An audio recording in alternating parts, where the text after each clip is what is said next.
So I call to order this work session of the Monroe County Board of Commissioners.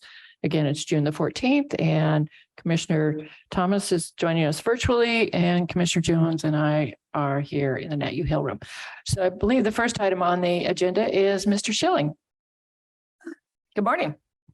Well, thank you. Good morning, Dave Schilling from the Legal Department, presenting for your consideration a release agreement in the Monroe County versus Myers Trust case. That was a zoning and building code enforcement action stemming from the location of a garage within the setback without a building permit. And when we filed this suit, the trust, responded within a day and had been working to get the responsible parties to come in line. And it took about 7 months. So this is the second agreement on the fine. We had an earlier agreement that would have resulted in a much larger fine. But then in light of the cooperation we received from the trust, the Plan Commission Executive Committee considered this and agreed to a lower fine of $10,000 and approved it and signed it. And now we're presenting it to you as one of the parties for your consideration.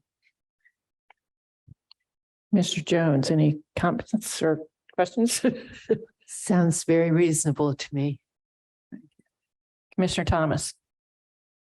Yeah, thank you. Just to note that the Plan Commission has also approved this document. Thank you. That was my one question, because I know that they have to sign off on this also. And I want to say thank you to the trust also for actually working with you and with the planning department to make this right. Yes. Yeah. I'm gonna make a motion to approve the release by Monroe County, Indiana and the Monroe County Plan Commission related to all claims against Patricia M. Meyer Living Trust under the pending lawsuit filed by Monroe County against Meyer Trust. Second. And just one point, could we have the president authorized to sign that on behalf of the county commissioners? And authorizing the president to sign it on behalf of the county commissioners. Thank you. Second. I don't have any other comments. Does anyone else? Is there any public comment on this item? Seeing none, Mr. Cockrell, would you call the roll? Commissioner Githens. Yes. Commissioner Thomas. Yes. Commissioner Jones. Yes. Motion is approved 3-0. Thank you, Thank you Mr. very Schilling. much. Thank you, Ms. Behrman, for being here. Is there anything else for? Do we have other items for our work session? I have a couple of things. One is, and I just got this morning, and I've gone through it. We have been working on trying to reach an agreement for the acquisition of some property for our Vernal Pike connector project, which will connect Vernal Pike to the roundabout off Profile Parkway. We've been working with two of the landowners, and this is for the Central Supply eminent domain case we have. We think we have reached an agreement, which is based upon estimates for what they need to do to the property to make their business not affected by our taking, as well as the actual value of the property that we are taking. We have currently with the court in their account have placed a little over $700,000 for both of those things. However, we've looked at the estimates from the business for the corrective work to their property that they had received, and it's about $113,290 more than that. So we think that the agreement should be for a total of $816,040. This is paid out of the West Side TIF fund. Just got this morning, so I don't expect you guys to vote on it, but I am planning on putting it on the agenda for next week. I am not in the office next Wednesday. So if you could, you'll get it. If you have any questions, please ask me Monday or Tuesday of next week so I can answer those. Lisa Ridge should be here next week and she would be able to answer questions related to the project. She's been involved in all the conversations we've had with Yasmin Stump, who is handling this for us. So I just kind of wanted to put that on your radar to let you know if you have any questions, let me know and I'll get those answered. The other thing I wanted to make sure all the commissioners were aware of was Commissioner Githens and I attended the city council's work session on Monday. And the sole topic was a CIB and the interlocal that would be associated with a CIB. This is for the convention center project and getting that moving forward. We had and you should have all received a copy of the draft interlocal that has been worked on by Councilwoman Wiltz and Councilwoman Scambulary and Commissioner Githens. So we talked about that. There were some comments. We expect the city administration to have formal written comments back to me by the end of the week. And so that's kind of where we're at in the process. I would say that the take I got from the comments from both the city council and the city administration is that they realize that there's some urgency based upon the legislation that has been passed and that they realize that the project has some additional urgency to it. I think Commissioner Githens indicated her hope was that we would get the actual CIB ordinance done yet this month.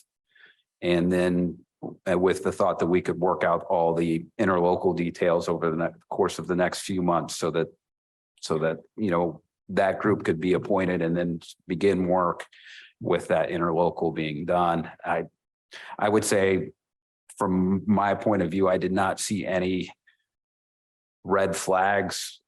These are issues that are huge and can't get worked out. I think they're going to be on much more of a minute scale. I don't think there was any fundamental issues with how it was written. So I'm just looking forward to seeing the city administration's response. Comments or questions, Commissioner Jones?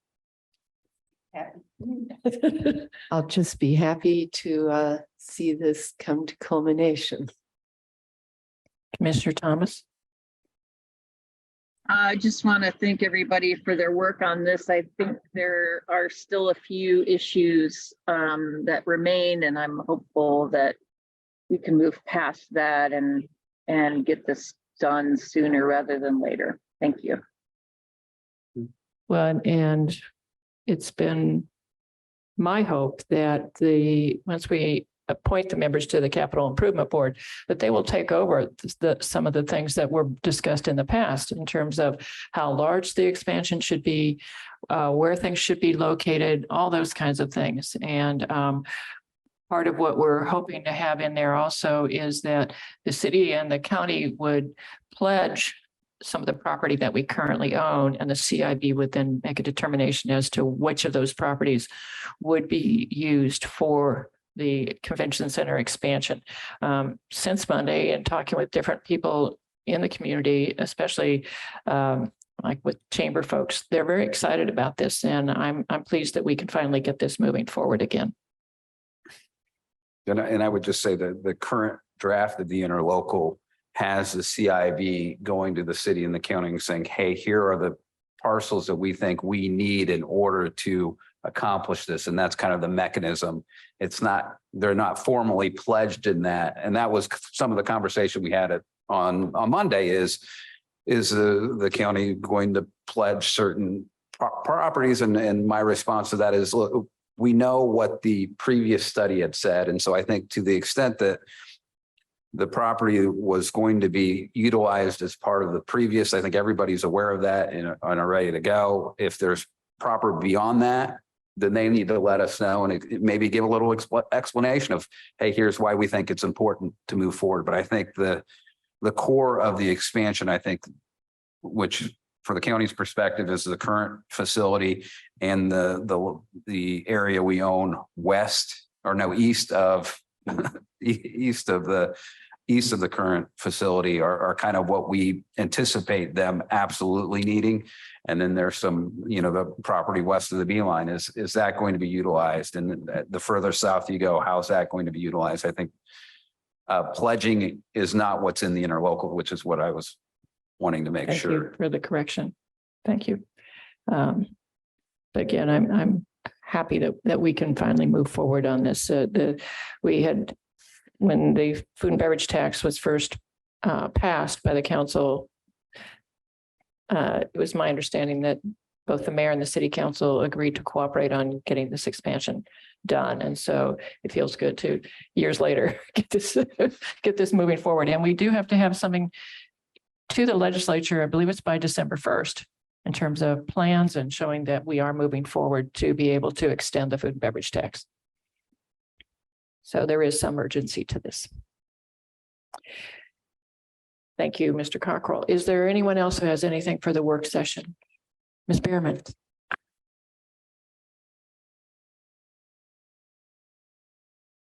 Hi. Planning experienced a little bit of technical difficulty with making the deadline yesterday. We had an email bounce back with a large document.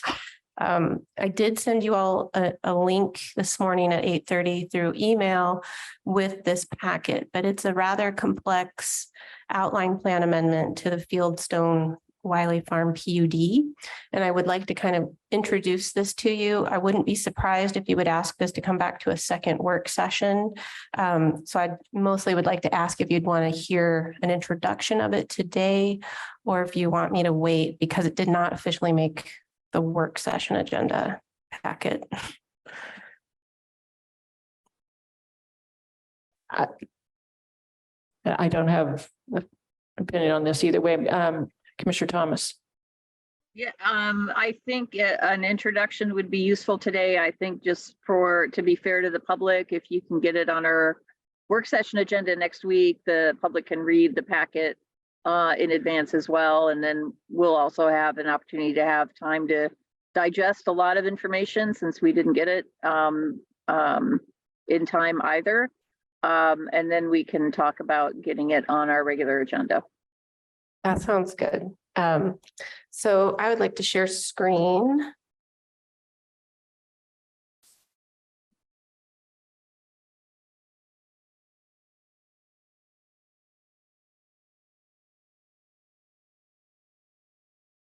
Okay, so the ordinance will be 2023-21 Fieldstone Wiley Farm Planned Unit Outline Plan Amendment 4 to parcels F, G, and I. This impacts a 30.23 acre parcel in section 2 of Van Buren Township. And the parcel number is here. Oh, give me just a second to rearrange my screen.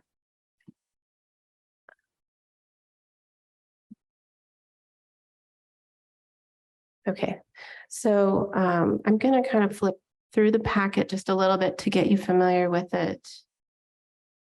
So this is the location map. Like I said, it's on South Kirby Road, kind of along South Kirby Road area within the Fieldstone subdivision. The airport is just west of here. It is currently zoned a planned unit development at, and then the site conditions are as such where the blue is more considered buildable area. We have this red that's encompassed in here that contains a lot of karst features. And then this is within a critical watershed. So that's also being taken into consideration. With regards to infrastructure, we do have on file a capacity letter for electric and water. However, we do not have a capacity letter for sewer. There's complex reasons why sewer is not available to this site.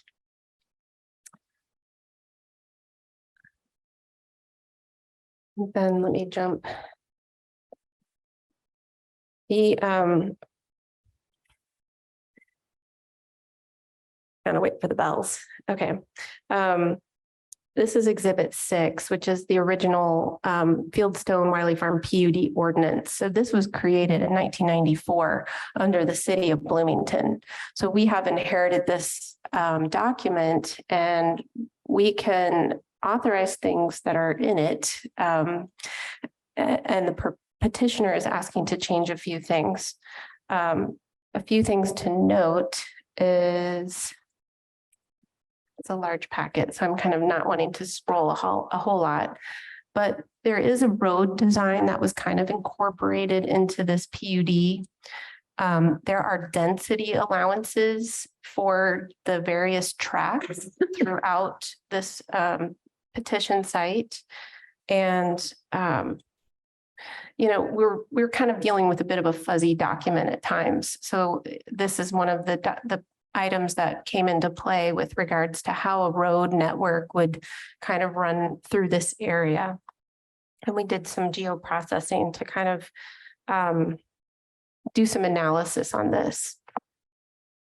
Also within this PUD are open space requirements and a little bit of detail about the traffic and circulation. And so this outline plan amendment is going to get into amending the traffic configuration and circulation, also the open space and the density, and is proposing to add a use to this PUD to a specific section.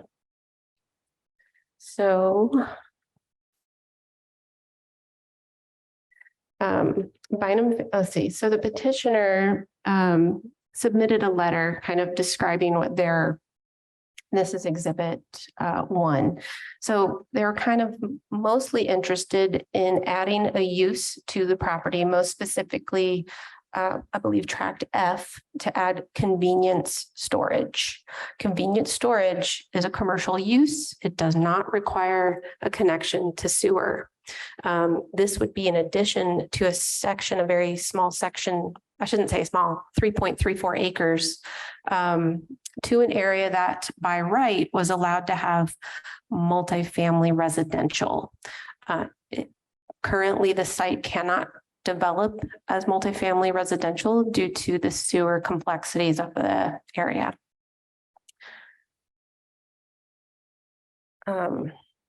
Also, the traffic configurations are requested in here, and open space reduction.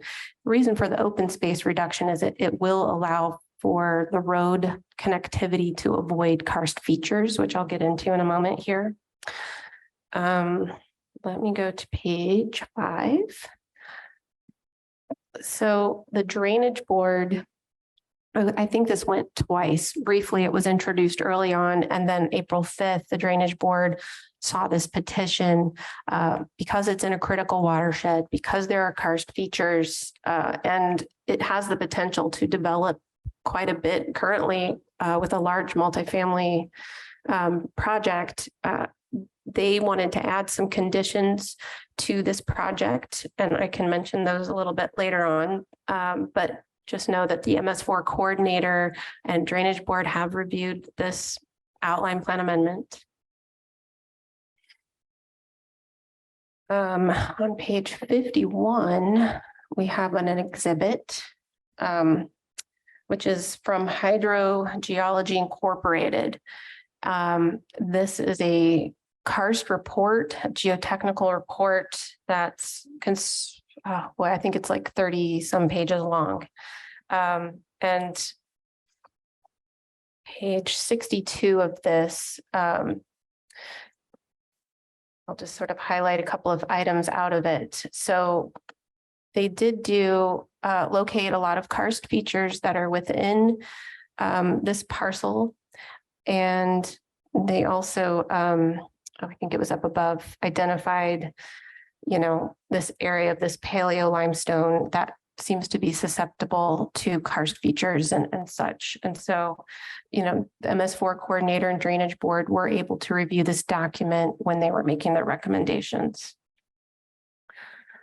So I'm going to skip to Exhibit 3, which I did not put as a page number. Just a moment and let me try to scan for that one.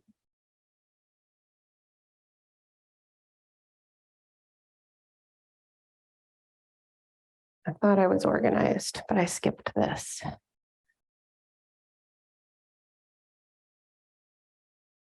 That's the ordinance.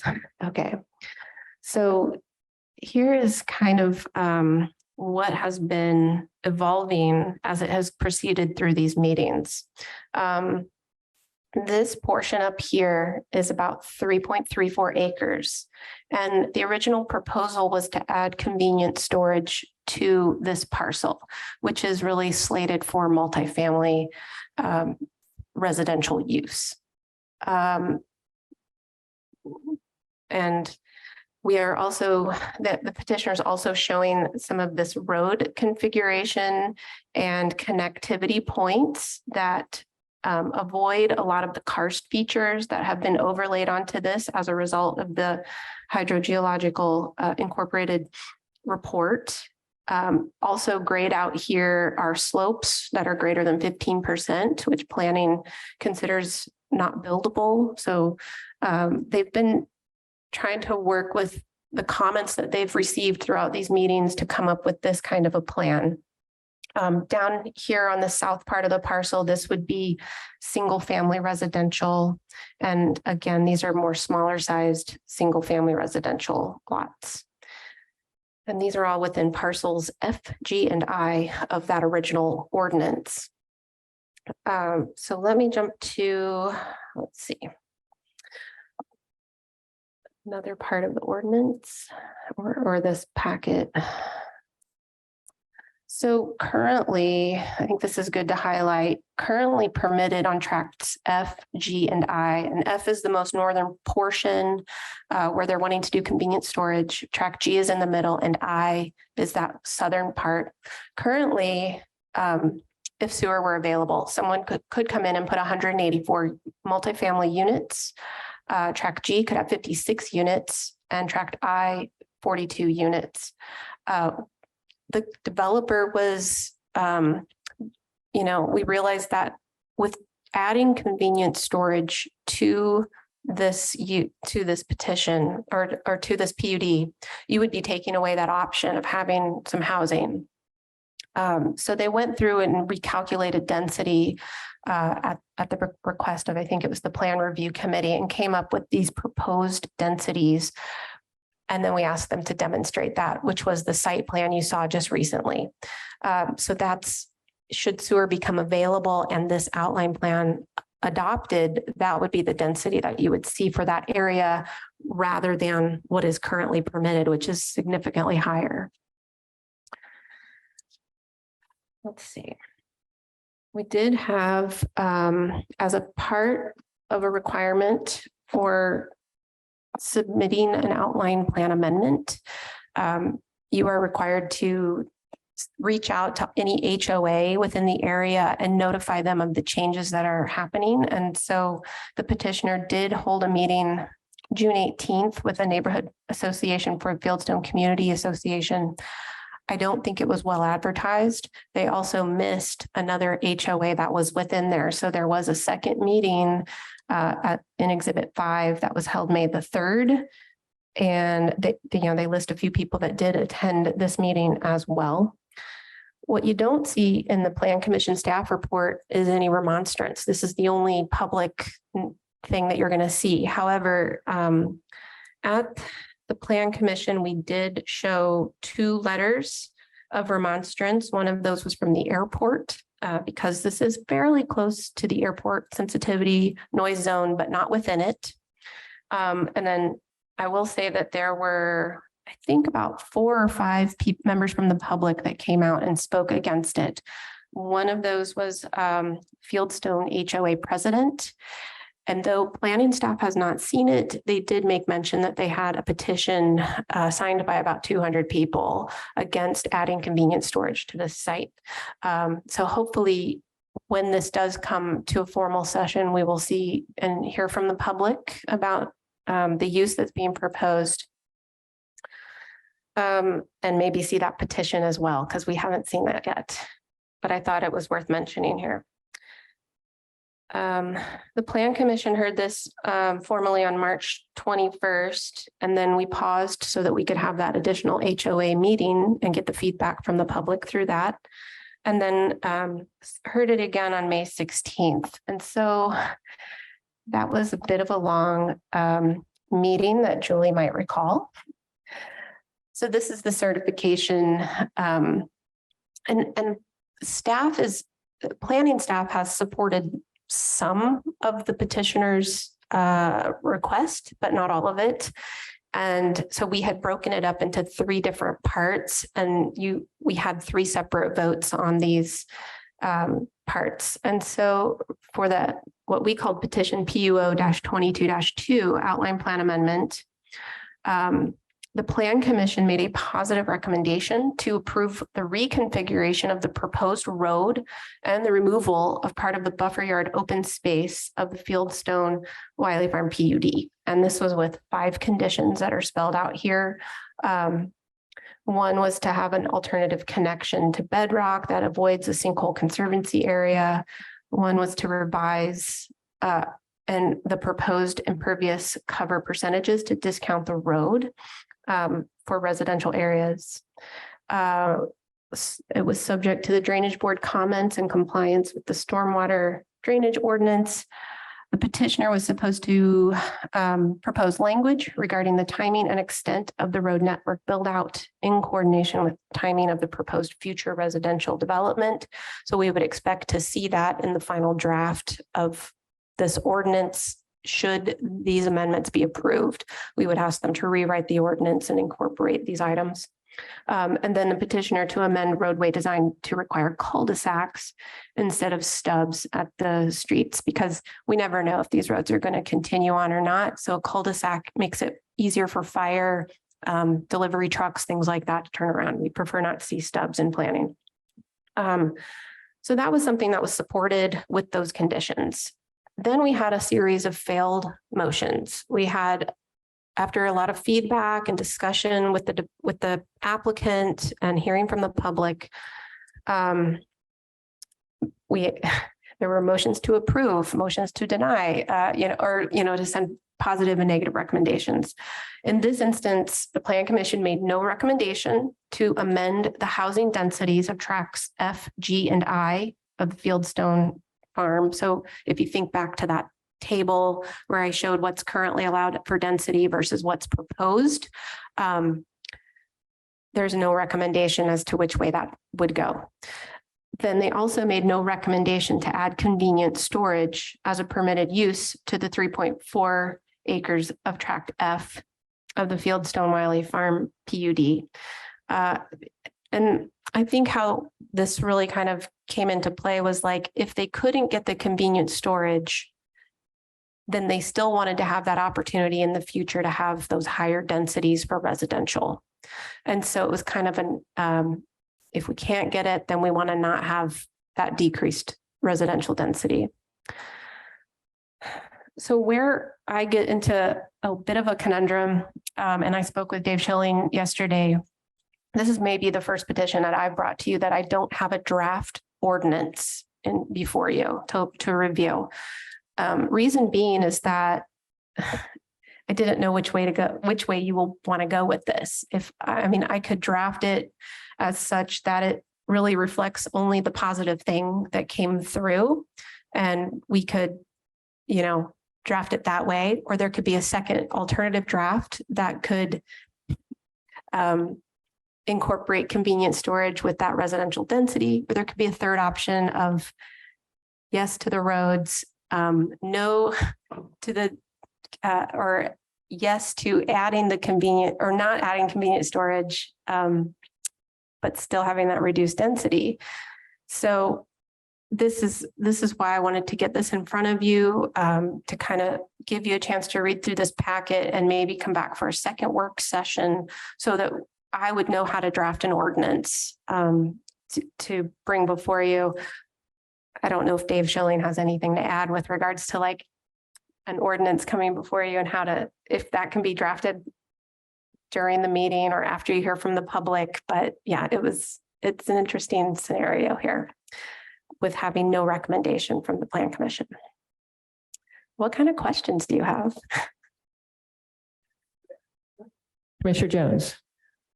At the moment, I think I need a chance to look this over a bit more thoroughly. Commissioner Thomas, I believe you've heard some of this before because you sit on the Plan Commission. I've heard this extensively. I think it would be useful for my colleagues to have the opportunity to read the packet. Now they've had a really good introduction, and thank you for that, Ms. Bierman. And perhaps at the work session, we can talk through the drafting of that language a bit, and then have it on our regular agenda where it may have to be revised again after we hear from the public, but at least we'd have something to start with. And I think sitting together during a work session, we could probably achieve that that draft. Okay, so because I'm not as familiar with the planning issues and terminology as my colleagues, on your conditions, item number 2, where you say petitioner to revise proposed impervious cover percentage to discount the road for the residential areas. What does it mean to discount the road? I think that's a great question. And I feel like it more stems from one of the drainage board comments about, like, because this is a critical watershed, they have higher standards. I think they want to kind of include that road system with, like, looking into, that's a great question. And I can get some clarity on that I will come back with a better, clear answer from our MS4 coordinator as to what exactly, if that needs to be reworded in such a way, and confirm the wording of it. Appreciate that. Also, I mean, this actually information on the Mr. Jenner's desires was in the local paper a few weeks ago.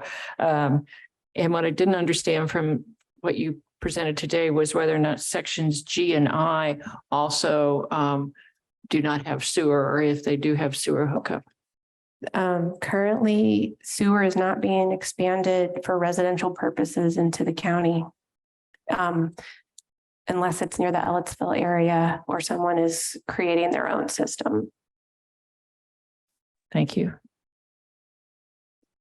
I don't have any other questions right now, but yeah, it looks like a dense 86 pages to get through. Sorry. Aaron, Miles. So we will see you next week with this then at our I work think session. so. Yes, Okay. I'll be back next week, and I'll make sure we don't have a technical difficulty that doesn't go through this time. So Appreciate that. thank you very much. Thank you. Does anyone else have any items for the work session? I can't see if there's anyone online. Thank you. I don't see anyone. So with that, I will adjourn this work session and we'll be back next week. Thank you, everyone. And thank you, Commissioner Thomas, for joining us virtually. Thank you for accommodating me. I really appreciate it, and I apologize. Thank you. Looks like you're in a great place. Looks beautiful. It is nice. It's a little chilly, but it's nice.